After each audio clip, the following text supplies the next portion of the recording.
ఈరోజు రాష్ట్ర వ్యాప్తంగా అంటే ఒక తెలుగు తమ్ముళ్ళకి ఒక పండగ వాతావరణం అయితే చెప్పుకోవచ్చు. మహానాడు అంటే కింద స్థాయి కార్యకర్త నుంచి కూడా పెద్ద స్థాయి లీడర్ వరకు కూడా అందరూ కలిపి చేసుకునేటువంటి వసుదైక కుటుంబం లాంటి ఒక పెద్ద పండుగ ఈరోజు మహానాడు.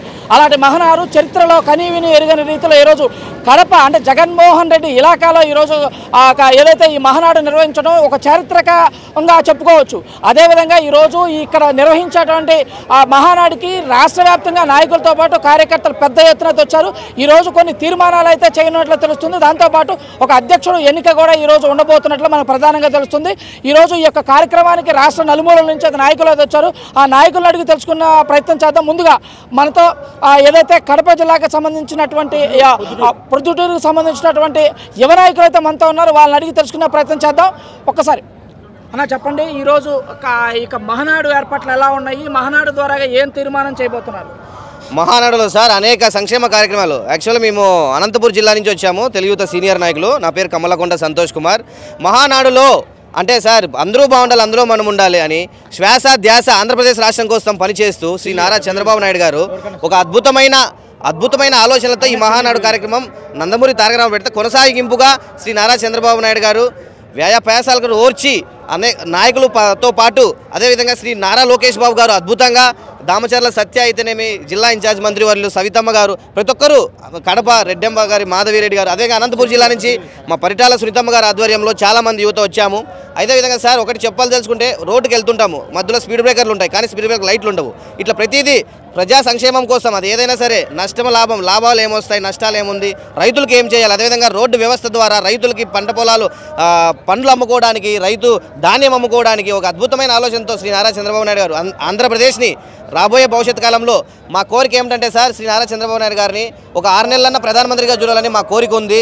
అదేవిధంగా శ్రీ నారా లోకేష్ బాబు గారు కూడా ఒక 6 నెలలన్నా ముఖ్యమంత్రిగా చూడాలని ఈ 5 ఏళ్లలో, అదేవిధంగా భవిష్యత్తులో మరొక 20-30 ఏళ్ళు ఏకదాటిగా శ్రీ నారా చంద్రబాబు నాయుడు రావడానికి కార్యకర్తలంతా నడుం బిగించి, అదేవిధంగా మాలాంటి యువ నాయకులు కూడా మా ప్రోత్సాహంతో ముందుకు రావడానికి మేము అదేవిధంగా కడప హమారా నారా అని కడపలో ఏదో జగన్ని ఎదురించడానికో ఇంకోటి కాదు సార్, కడపలో స్వచ్ఛందంగా ప్రతి ఊరు నుంచి ప్రతి మండలం నుంచి వేంపల్లి అయితేనేమి, పులివెందులు అయితేనేమి, మైదుకూరు అయితేనేమి, ప్రొద్దుటూరు అయితేనేమి, బద్వేలు అయితేనేమి, ప్రతి చోట నుంచి వేలాదిగా ప్రజలు వస్తున్నారు. చాలా సంతోషం. కాబట్టి ఈ మహానాడు ఒక అద్భుతంగా, అదేవిధంగా కార్యకర్తల్లో అంటే కొంతమంది నాయకులు మాత్రమే వింటారు కానీ శ్రీ నారా చంద్రబాబు నాయుడు గారు కార్యకర్తల ఆలోచనలు ఏముంటాయి, వాళ్ళకి ఏం మంచి చేస్తే బాగుంటుందని కూడా ప్రతినిధులు యొక్క సమాచారాన్ని, అదేవిధంగా వాళ్ళకి ఎటువంటి పదవి కేటాయిస్తే బాగుంటుందని కూడా ఆలోచించి ప్రతి నిర్ణయము ప్రజా సంక్షేమం కోసము, ప్రజల అభివృద్ధి కోసం చేస్తున్నటువంటి శ్వాసాధ్యాసగా పనిచేస్తున్నటువంటి శ్రీ నారా చంద్రబాబు గారి ఆధ్వర్యంలో మేము భవిష్యత్తులో అద్భుతంగా పనిచేయడానికి శ్రీ నారా లోకేష్ బాబు గారి ఆధ్వర్యంలో ముందుంటామని. జై చంద్రన్న. మీరు చెప్పండి ఈరోజు జరగబోయేటటువంటి ఈ కార్యక్రమంలో ప్రధానంగా లోకేష్ బాబు కూడా లోకేష్ బాబు కూడా పదవి రాబోతుంది. ఈ యొక్క పెద్ద అంటే ఒక శుభ సూచకంగా కార్యకర్తలంతా కూడా శుభవార్త ఈ వేదిక ద్వారా చెప్తారన్నారు. దానికి ఏమంటారు? ఇది చాలా పెద్ద పండగ. ఈ పసుపు పండగ మన రాష్ట్రం నలుమూలల్లో కూడా చాలా అద్భుతంగా జరుపుకునే పండగ. ఒక రాక్షసుని ప్రాలద్రోలి ఆ రాక్షసుని బయటికి పంపించి మనం ఫస్ట్ జరుపుకునేటువంటి పెద్ద పండగ. ఎందుకంటే నలుమూలల నుంచి జనాలు తరలి వస్తున్నారు.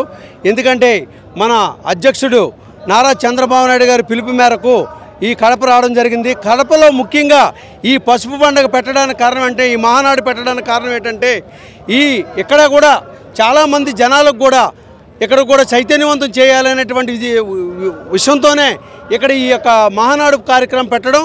అనేక కార్యక్రమాలు కూడా ఇక్కడ తీర్మానం చేసి ప్రతి కార్యకర్త యొక్క అభివృద్ధి, అలాంటి ప్రతి ఊరు కూడా అభివృద్ధి ఎలా చెందాలి, పట్టణం ఎలా అభివృద్ధి చెందాలి, అలాంటి విషయాలు కూడా ఈ మహానాడు పండుగలో మాట్లాడడం కూడా జరుగుతుంది. కాబట్టి ఇలాంటి మహత్తరమైనటువంటి పండుగని ఈ కడపలో పెట్టడం మనకు చాలా ఆనందకరమైనటువంటి విషయాన్ని ఈ కార్యక్రమం ద్వారా నేను తెలియజేస్తున్నాను. తుని నియోజకవర్గం యలమల దివ్య గవర్నమెంట్ విప్. అన్న మీరు చెప్పండి, ఈ యొక్క కార్యక్రమాన్ని ఏదైతే ఇక్కడ జరగటానికి అంటే కడపలో ప్రధానంగా జరపడానికి ప్రధాన కారణం ఏముంటుంది, ఇక్కడ నుంచి ఏమేమి తీర్మానాలు చంద్రబాబు నాయుడు చేయబోతున్నారు? ఈరోజు మేము తుని నియోజకవర్గం యనమల రామకృష్ణ గారి యనమల దివ్య గారి నియోజకవర్గం నుండి ఈరోజు ఎక్కడో చివరన ఉన్నటువంటి అక్కడి నుండి తుని నుండి రావడం జరిగిందండి. ఇంతటి మహత్తరమైన కార్యక్రమం కడపలో నిర్వహించడం, ఎందుకంటే గతంలో లేనటువంటి విధంగా కడప జిల్లాలో ఎప్పుడు కూడా టీడీపీకి తక్కువ సీట్లతో సరిపెట్టుకునేవారు. ఇప్పుడు అవన్నీ కూడా ఒక రాక్షసుడిని రాష్ట్రంలోని పారదోలనే ఉద్దేశంతో 11 సీట్లకే పరిమితం చేసి అదేవిధంగా కడప జిల్లాలో 2-3 సీట్లతో పరిమితం చేసుకున్నటువంటి జగన్కి ఇక్కడ గట్టిగా బుద్ధి చెప్పాలనే ఉద్దేశంతో ఈరోజు కడపలో ఈ కార్యక్రమం మా ముఖ్యమంత్రి వర్యులు, పార్టీ పోలిట్ బ్యూరో సభ్యులు, పార్టీ అధ్యక్షులు ముఖ్యమంత్రి చంద్రబాబు నాయుడు గారు ఈ కార్యక్రమం నిర్వహించడం, ఈ కార్యక్రమానికి రాష్ట్రంలో ఉన్నటువంటి ప్రతి మూల నుండి కూడా భారీగా కార్యకర్తలందరూ కూడా వచ్చి ఈ యొక్క రాష్ట్రం గురించి అభివృద్ధి చేయాలి, ఈ కార్యక్రమంలో రాష్ట్ర అభివృద్ధి తీర్మానాలు ప్రవేశపెట్టాలి, దీనికోసం ఎక్కడున్నటువంటి కార్యకర్తలు కూడా గత 5 సంవత్సరాల్లో కూడా పడ్డ కష్టాలన్నీ కూడా పారదోలాలి, కార్యకర్తలకి ఒక భవిష్యత్తు నిధిలాగా మన భవిష్యత్తు నాయకుడు నారా లోకేష్ గారి అధ్యక్షతను బలపరచడానికి కూడా మేమంతా యువత అంతా కూడా కంకణం కట్టుకొని ఈరోజు ఈ వేదిక రావడం కూడా జరిగింది. మేము ఇదే స్ఫూర్తితో కొనసాగి రానున్న రోజుల్లో ఆయనకి మా ముఖ్యమంత్రి వర్యులు నారా చంద్రబాబు నాయుడు గారికి సంపూర్ణ ఆరోగ్యం ఇచ్చి, అదేవిధంగా మా యువ నాయకుడు లోకేష్ ఆధ్వర్యంలో మా రాష్ట్రంలో ఉన్నటువంటి 175 నియోజకవర్గాల్లో కూడా గెలిపించడానికి, అదేవిధంగా దేశ రాజకీయాల్లో చక్రం తిప్పడానికి ముఖ్యమంత్రి చంద్రబాబు నాయుడు కూడా ఇప్పటికే తలమునకలై ఉన్నారు. రానున్న రోజుల్లో లోకేష్ బాబు గారి యొక్క నాయకత్వాన్ని బలపరచడానికి నిర్వహిస్తున్నటువంటి మా మహా పండుగ, మా టీడీపీ పండుగకి మేమంతా కూడా ఇక్కడికి రావడం చాలా సంతోషాన్ని కల్పించిందండి. ప్రస్తుతానికైతే చూస్తూనే ఉన్నాం కదా, కార్యకర్తలంతా కూడా చాలా ఆనందంగా చాలా ఉత్సాహంగా చెప్తున్న పరిస్థితి మనం చూస్తూనే ఉన్నాం. ఏదైతే ఈ యొక్క కార్యక్రమానికి లోకేష్ బాబుకి యువ నాయకుడు లోకేష్ బాబుని ఈరోజు వర్కింగ్ ప్రెసిడెంట్గా చేయాలని చెప్పేసి కూడా కార్యకర్తలు కూడా పెద్ద ఎత్తున డిమాండ్ చేస్తున్నాడు. రాబోయే రోజుల్లో ఇక్కడి నుంచే ఒక మళ్ళీ అంటే చంద్రబాబు నాయుడు కానీ ఇటు అదే లోకేష్ కానీ ఇక్కడి నుంచే ఒక పెద్ద ప్రభంజన అంటే రాబోయే ఎన్నికలు కూడా ఇక్కడి నుంచే ప్రభంజన సృష్టించాలి. ఇక జగన్మోహన్ రెడ్డి ఇలాగే ఇక్కడ పెట్టడం చాలా ఆనందంగా ఉందని కూడా ప్రస్తుతానికైతే మన కార్యకర్తలను వ్యక్తం చేసిన పరిస్థితి. ఇది తాజా పరిస్థితి కడప మహానాడు నుంచి.